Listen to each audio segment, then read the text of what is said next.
क्या आप जानते हैं काल भैरव को काशी का कोतवाल क्यों कहा जाता है? कहते हैं एक बार भगवान की माया से ग्रसित होकर ब्रह्मा जी के मन में अहंकार आ गया था। ब्रह्मा कहते हैं मैं ही सृष्टि का रचयिता हूं, मुझसे बड़ा कोई नहीं। इसी बात को लेकर ब्रह्मा और विष्णु जी के बीच विवाद हो गया था।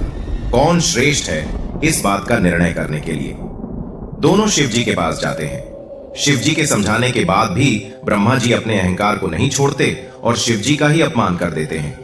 इस बात से शिव जी बहुत क्रोधित हो गए और उनके इसी क्रोध से काल भैरव का जन्म हुआ।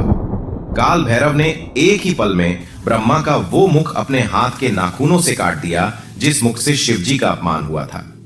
लेकिन ब्रह्मा का वो सिर काल भैरव के हाथ से चिपक जाता है क्योंकि उन्हें ब्रह्म हत्या का पाप लगा था। उस पाप से मुक्त होने के लिए वे सभी तीर्थों की यात्रा के लिए निकल जाते हैं।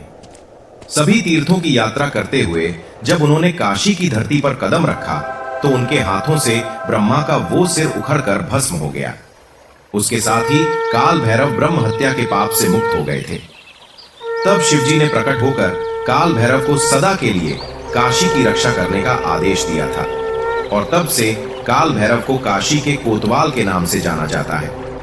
आज भी कहा जाता है अगर किसी को काशी में प्रवेश करना है तो सबसे पहले काल भैरव की आज्ञा लेनी पड़ती है।